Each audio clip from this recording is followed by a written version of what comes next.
Ramey, what's going on, man? You feel nice and calm after that church music? I'm pretty sleepy, yeah. Good stuff. We'll have to get something a little more exciting for next week. How you doing, brother? It's good to see you. Good. How you doing? Good, man. Good. Trying to get all situated here. Yeah, no problem at all. No problem at all. Well, it's good to see you tonight. Give everybody a little bit of idea what we're going to be going over. We're going to be talking UMI performance. We're going to be talking operational speed supply. And then we're going to talk a little bit about what we've been doing together to kind of help grow. And then we're going to talk about what we've been doing in the motorsports world. So I guess let's just go ahead and kick things off with a quick wrap up of this past weekend at Clarksville Autocross. We had 44 drivers come out for round 2 of the autocross, and we had one of them pesky Tesla Model 3 Plaids come and take fast time of the day. But I will tell you this. All-wheel drive Tesla on a set of Falcon RT660s took home the bacon, but Chris Wheatcraft was a tenth of a second behind him in his 73 Camaro. Yeah, and I did a little research on that and chatted Chris a little bit on the side. Here it turns out that's the one, I don't know, with the UMI Corner Max stuff on the front. Yeah, so exactly. That made me feel pretty happy. Oh, yeah, he's rocking the Corner Max on the front, and still leaf springs on the rear. He's running leaf springs on the rear of that thing. It's an impressive machine. He wheels that thing around like it's nobody's business too. So that's good. It was an awesome weekend. We got quite a bit of sun there. I got a little bit of a tan line going on, but we had a good time out there, and the crowd keeps growing. We are averaging about 40, 45 drivers every event at this point. So to start out from nothing to turn it into a little bit of something here is it's been pretty exciting. That is pretty exciting, and you have a nice diversity there. I saw some, Corvettes, Camaros, usual stuff, and of course the Plaid.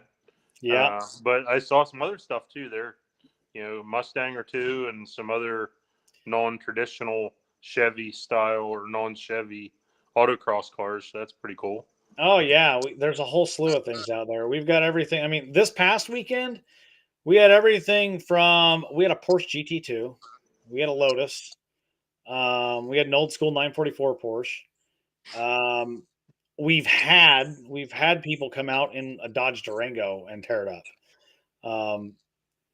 It's one thing, we don't care who you are, what you drive, bring it out and let's have a good time.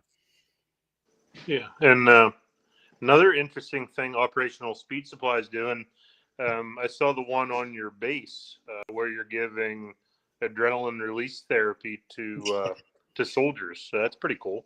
Yeah, that was a little personal side project of mine. We were able to secure the airfield and run an autocross there, and we had a huge turnout. We had 63 drivers at that event. We brought in a few heavy hitters to be able to provide some rides. We had Susie Bowder and Brian Finch and a few others that came out for that one to give some rides. It was an awesome time, man. We got after it, and it was a really cool backdrop. It doesn't get much more American than Finch and his car. Oh, not at all. And Finch is a proud Navy veteran. Yeah, so, yes, he definitely is. So that was a lot of fun. I will tell you this: American flag on the side. Yeah, exactly. I will tell you this though: running on tarmac is awesome. There is grip for days. You could run a snow tire on that thing and still feel like you could hook it around the corner, but it'll tear into the tires. There was pretty sure I lost what normally would be 3 events worth of tire out of that one. But it was a lot of fun. But no, it's been good, and we've taken a lot of inspiration from what you guys have done up in Pennsylvania. Starting off the Autocross Challenge a couple years ago, you guys were rocking out of an airfield, and then moving on to the Motorsports Park that you guys have secured and now are racing out of now. We saw what the atmosphere that you guys create up there, and we wanted to replicate that here in our space. And so we've aimed to do that, and we get a large following, and we get just as many people that just show up to watch as we do to drive, which is awesome. And we also this year we started a new initiative. And we reached out to you guys, Viking Motorsports as well, or Viking Performance as well, with the shocks and whatnot. And we got you guys to donate some stuff, some T-shirts and hats, things like that. And we've been running a raffle. And thus far, after 2 events, we have raised $652 for the Emily Whitehead Foundation. Cool. This is And where you're not allowed to make me cry. but yeah, we raised that, and we're gonna provide everything that we've done up to the autocross or the King of the Mountain event, and we'll present that to the foundation, whatever the total is when we get up there.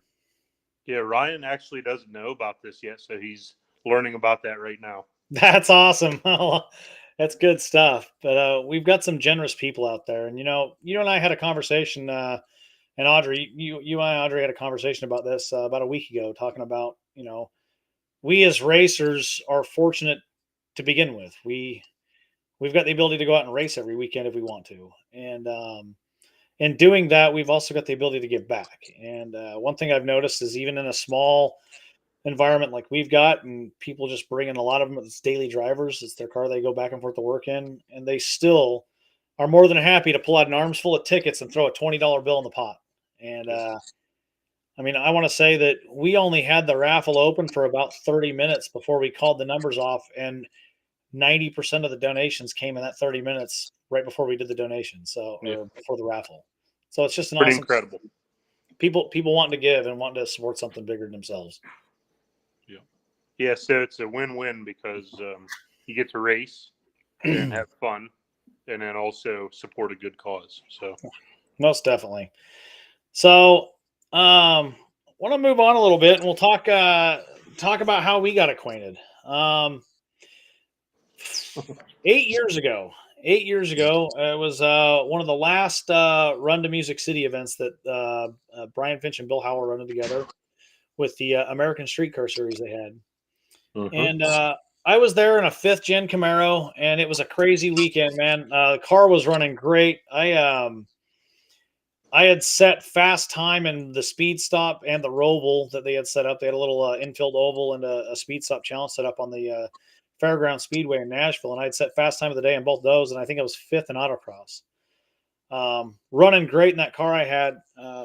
That night, everybody goes to their hotels, chilling out. Well, I had an old 72 Chevy truck that I was towing the race car around with back then.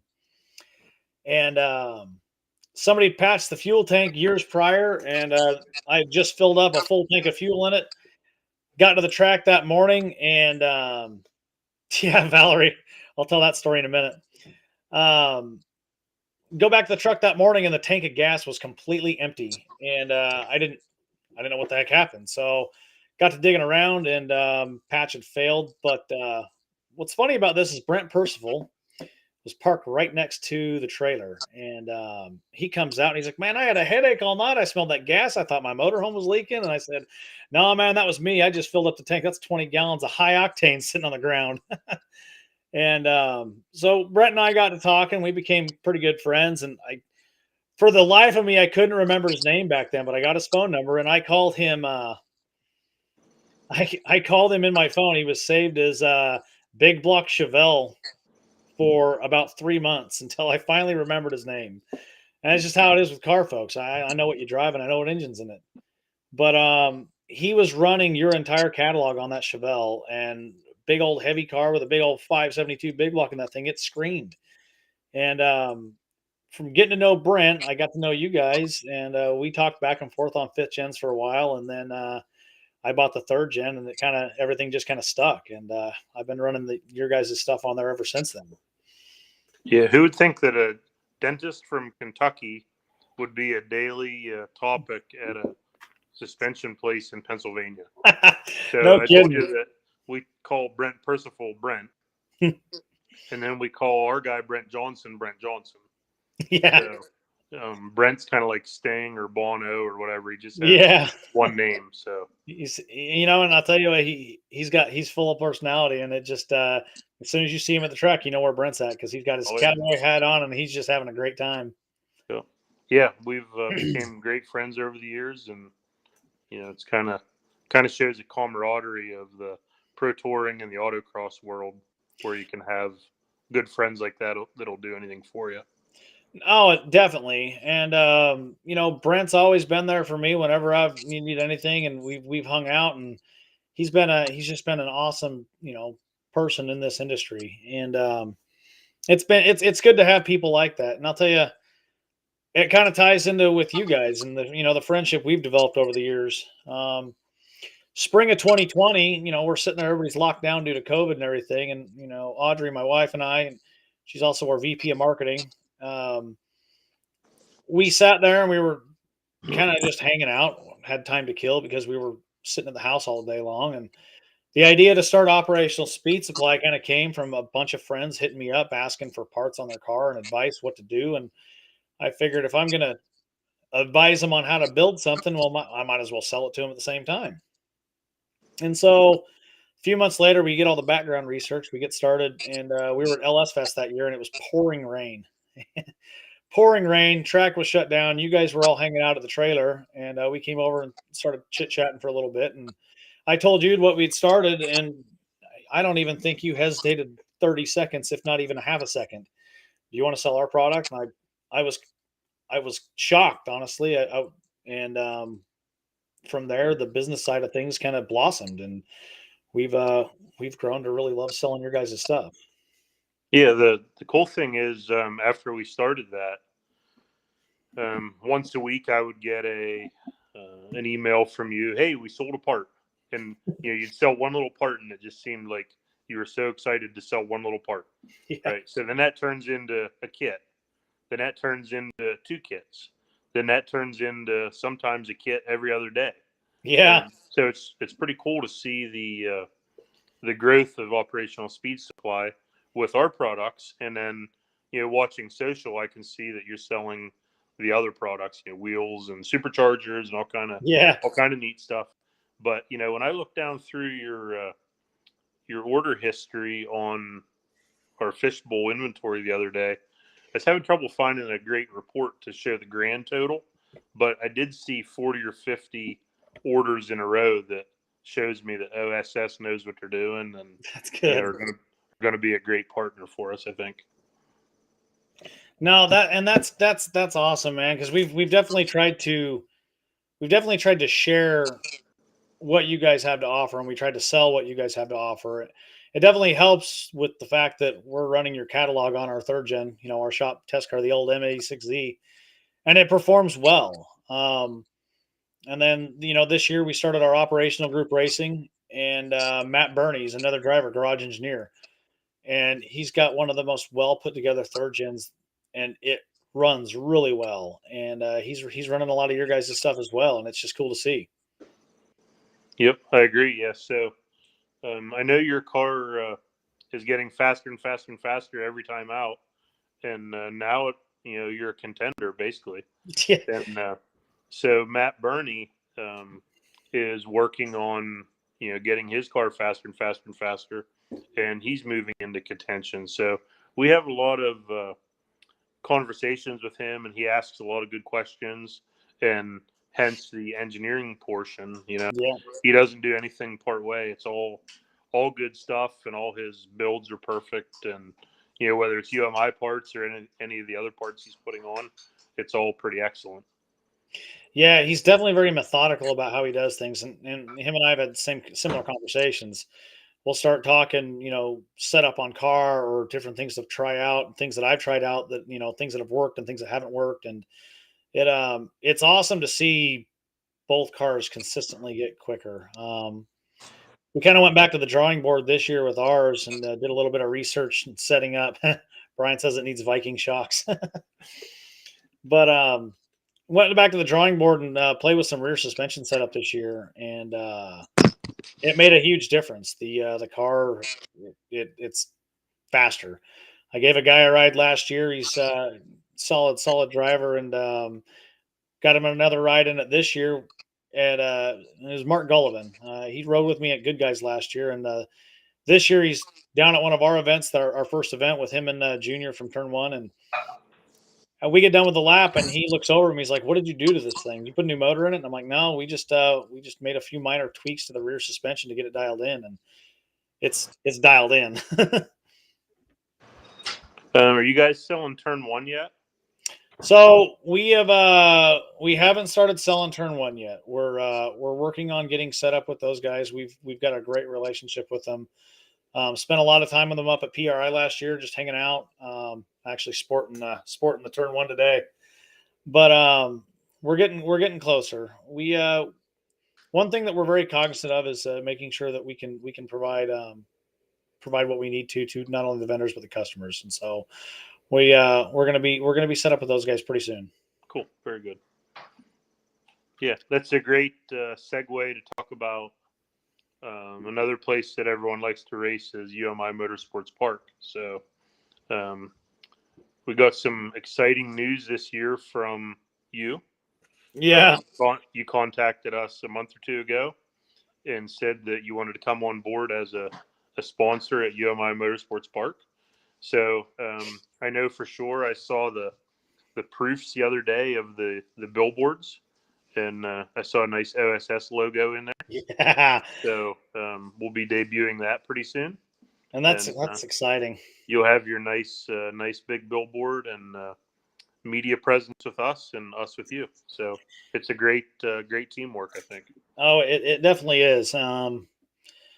It's funny. Last year, my son and I went out for the team cross, and he was 9 years old at the time, and he loves hanging out. He loves riding with me, and I want to say it was the end of day one. Um, he looked up to me as we were standing there in the middle of the track on lunch break, and he's like, "Daddy, when's OSS going to have a banner up here?" And I told him, "I don't know, buddy. Someday soon, maybe." I didn't think it'd be a year later we'd be able to make this happen and be able to join up in this manner as well. So it's exciting. Yeah, and I see Pico's watching here. How did you end up at King of the Mountain? Oh gosh, man, you talk about tearing up. You're gonna make me start blubbering.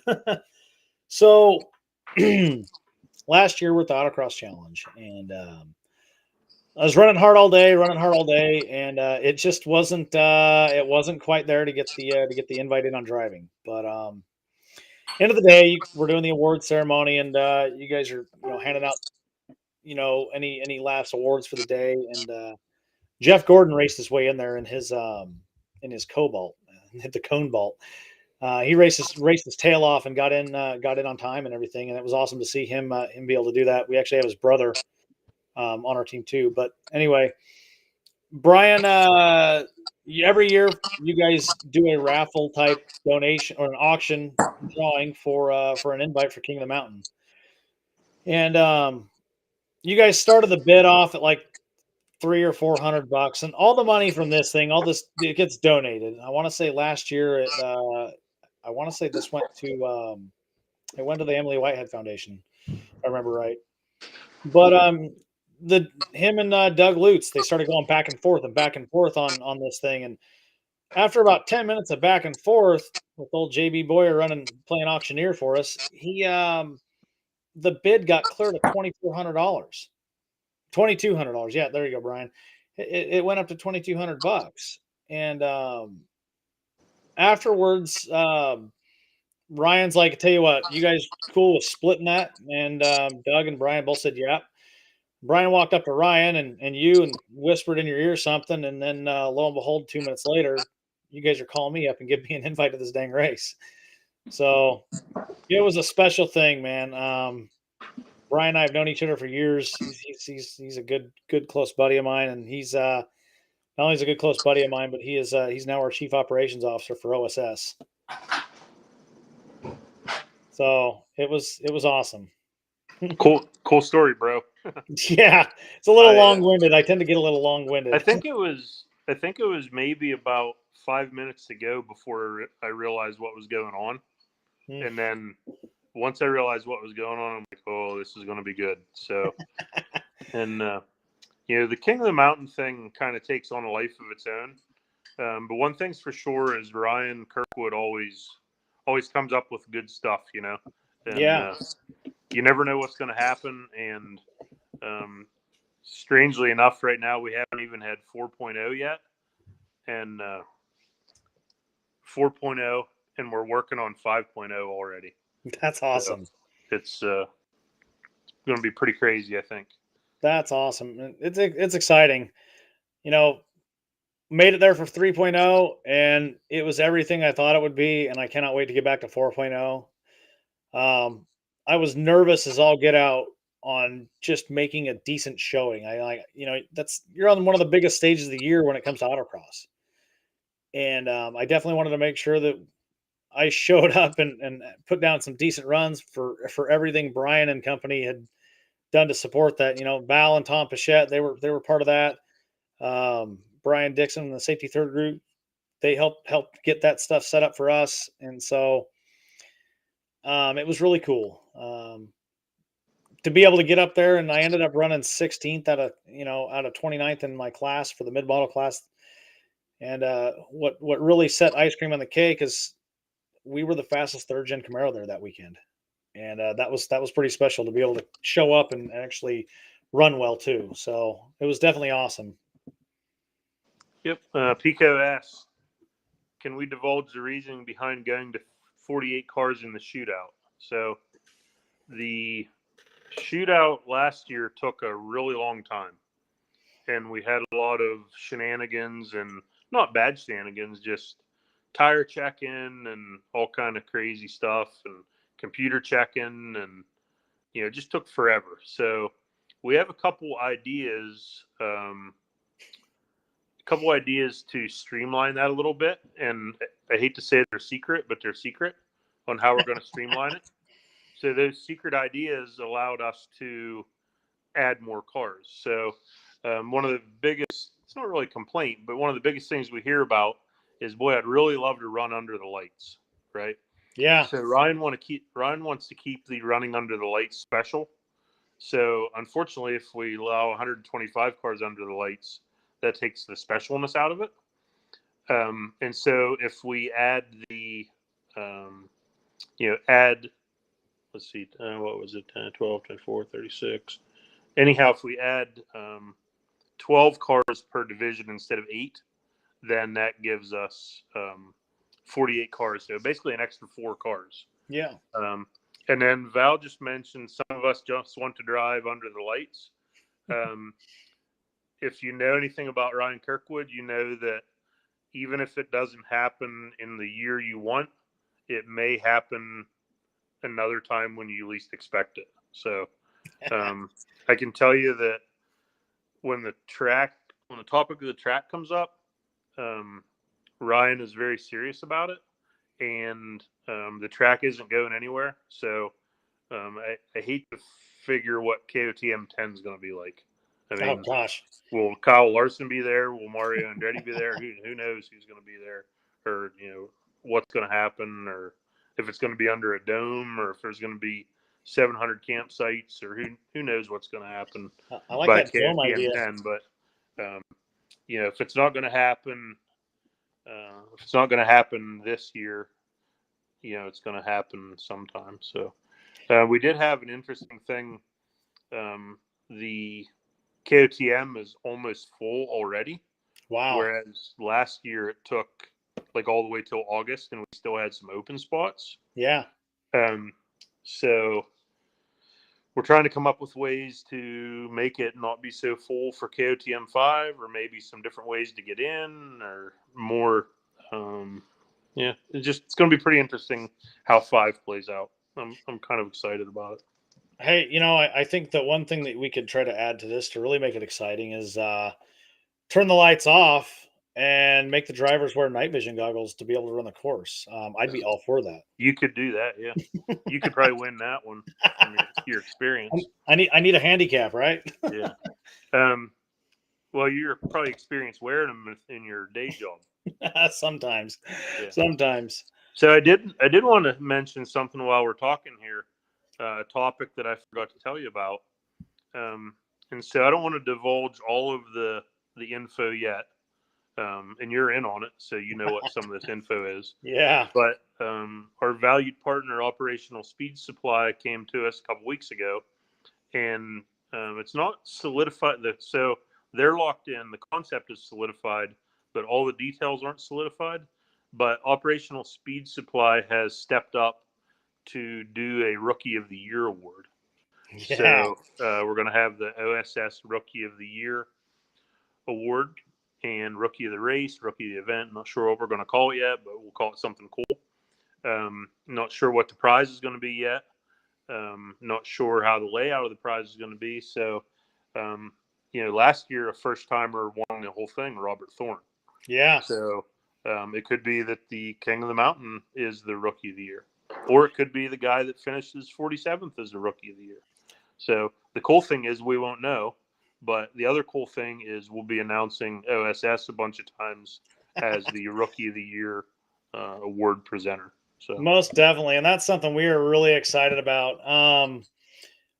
We were as we were talking, doing, going over, Brian, Audrey, and Braden, my brother, and our team, talking about what we were doing for our stuff, and just thinking about different ways of outreach. How can we reach out and help support those that support us, and help bring our name out to the forefront. And we got to looking, and we were already on board for you guys to sponsor the track this year, and looked at it a little deeper. I'm like, what else could we do? And we got up the idea to have a Rookie of the Year.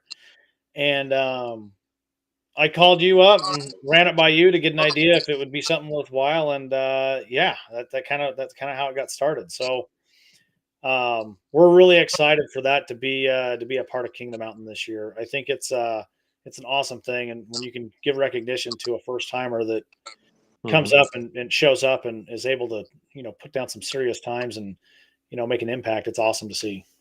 yeah, the shootout last year, or the shootout this year coming up, is going to be called the Turn One Shootout. So Nice. Turn One did just like you did, and that's pretty cool to have, customers and friends that are already sponsors Yeah. looking to add more. So when I talked to Mark at Turn One, he had this idea. Hey, we want to add something different. Maybe spend a little more money, get a little more advertising, and I think they do it just because they love helping, right?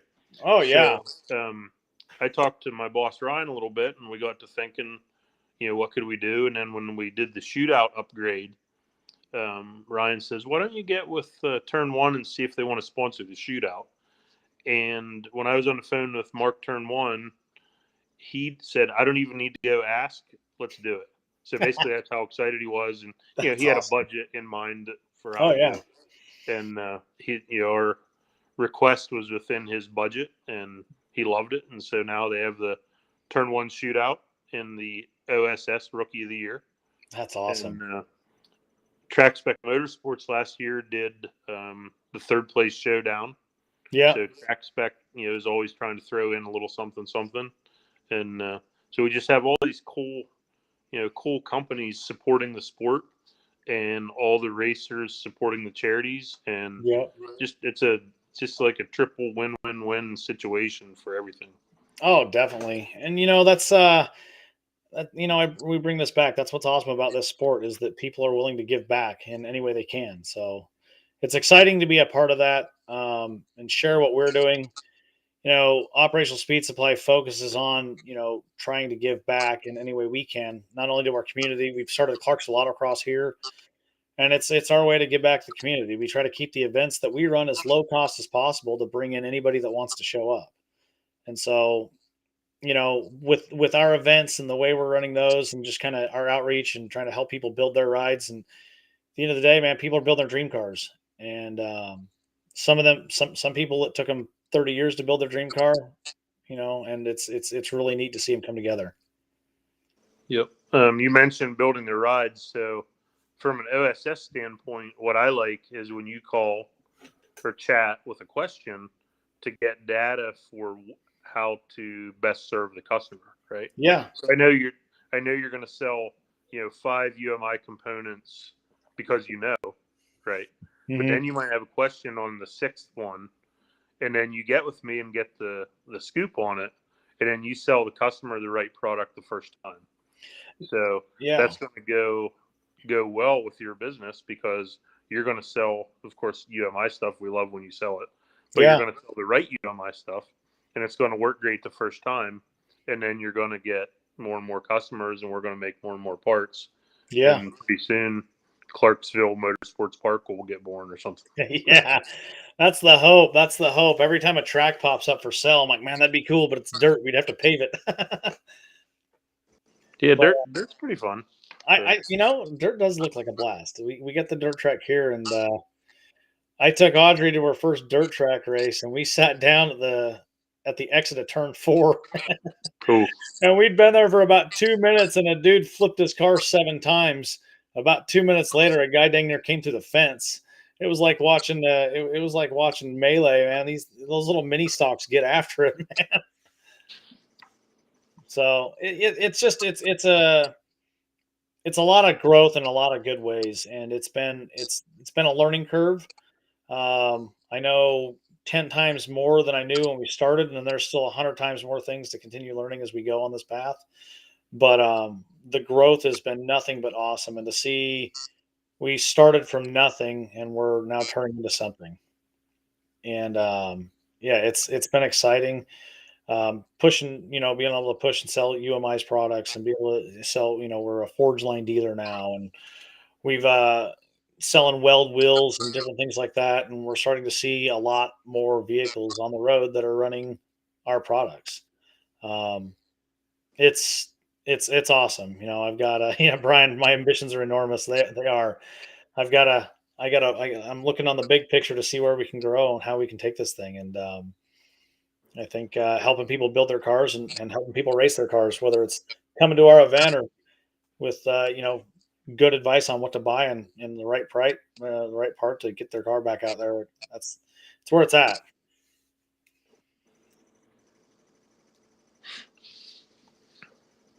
And so, but yeah, last thing I kind of want to go over before we wrap this thing up is our race team.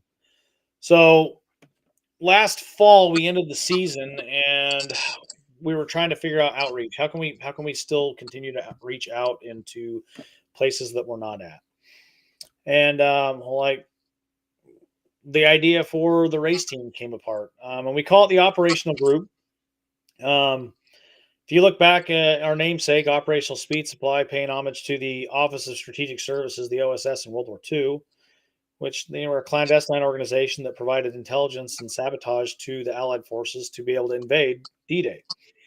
Well, the operational groups were their action arm, their saboteurs, right? And they consisted of 13 to 30 person units to go behind the lines in Germany and France and just cause problems against the Axis powers. Well, we decided, why don't we take that and form our own operational group? And our guys are charged with taking their car, getting out on track, having a good time, and racing and doing what they love. And so that was kind of born. And we pick out drivers that they're good people, they're nice people. Matt Burney's with us, Mark Gullivan's with us. We got Chris Brown out of PA, we got Tim Gordon out of PA, and then Brian and myself, and then I got another guy, Hector Rivera, and Hector's running a Miata. So we try to keep it diverse and who we've got racing with us, but each one of us is racing almost every single weekend, and we're out there just sharing what we're doing, sharing what we love, and it's cool to see this team kind of come together. We got a group chat, we're talking to each other every day, sharing ideas, talking race car stuff, and it's cool to see kind of a little community start to form from this race team. So I know as a fan, right? Even though you sell our products, we're actually fans of OSS, right? So you don't have to be the fan of us and nothing in return. We follow all your stuff, right? So Yeah. when you add someone, we're like, ooh, that's cool. Cool Yeah. dude. Oh, like when you added Tim Gordon, we're like, oh yeah, Tim Gordon, he's a cool guy, like that.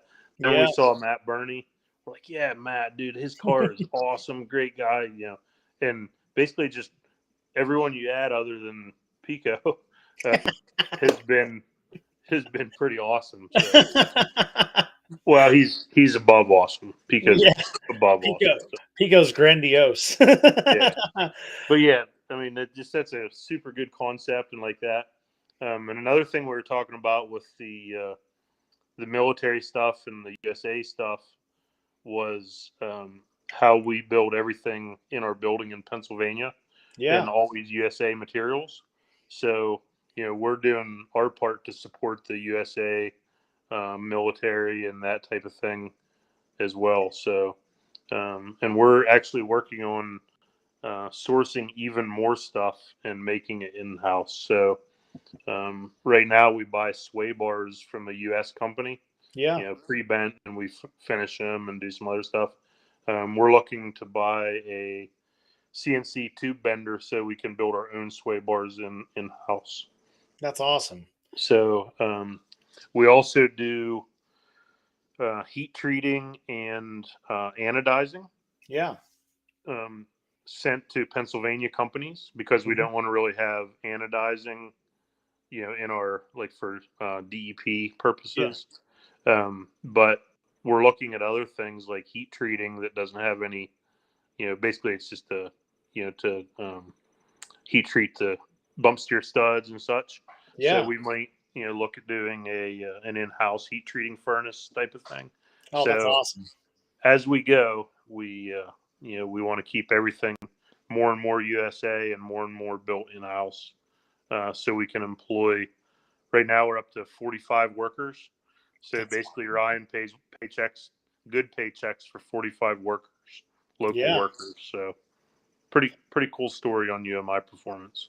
No, it really is, and we follow you guys and the growth that you guys have had, and the new facility that you guys were able to purchase and kind of add to everything you're doing up there to kind of increase that capacity. And I'll tell you, you know, COVID hit, it put things on a really big slowdown. And there's been times I've called you guys and you're like 7 to 8 week lead time. I'm like, all right, no worries. 2 days later, I'm getting a shipping notification. Not to say that everything is moving that quick, but it's you guys are exceeding expectations across the board when we're ordering things, and it's awesome to be able to you know yeah, I know 7 to 8 weeks is the realistic thing, but you guys are quick. The turnaround is fast, and you guys do a great job with that. Yeah, thank you. So Yep. Yeah, we have a just like your operational team. Our team is pretty exceptional. So we have saw cutter, machinists, sandblasters, welders. I think we have 8 or 9 welders now. They each that's run a MIG and a TIG. We have 5 or 6 assembler people now. We have 5 or 6 shipping people. We have Jerry and Greg Harris on the laser. Just it's a great team, and everyone pulls their weight and does a great job. that's Uh, good. and we have a super awesome manufacturing manager now. Good. We have a great IT department. So basically, everything we do in house, and do our best to get parts out to you for the M86Z. Yeah, that's good stuff. Well, Ramey, I definitely appreciate your time. Loved having you on here tonight, talking racing and just the hot rod business in general. It's always a pleasure having you on here, and we can't wait to get back up there. I know Brian is going to be up there for the team cross. Um, I think Tim Gordon's going to be up there as well, and a couple others. I think Matt Burney's showing up as well. Unfortunately, I won't be making it up there. We got some other commitments local that we need to make sure we get taken care of, but we will definitely be up there for the Autocross Challenge and then King of the Mountain in July and August, respectively. So we're excited for that, and hoping to get the majority of our team up there all together in one spot for the Autocross Challenge. And we got a couple drivers that are going to be trying to race in at the challenge, and we're hoping to see it. Tim Gordon just put some Viking coilovers on his 5th gen, and that dude's impressive on stock shocks. I can't wait to see what he's got when he's got something a little bit better. So Mm-hmm. And the cool thing this year is you can get a photo in front of your OSS billboard. exactly, we'll get that whole team out there. So that's exciting, and we can't wait to get up there. Awesome.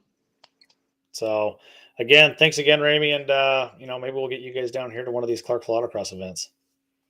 Hey, if we're out and about, we'd love to do it. It'd be pretty awesome, I think. Oh, definitely. So, well, thank you everyone for joining in.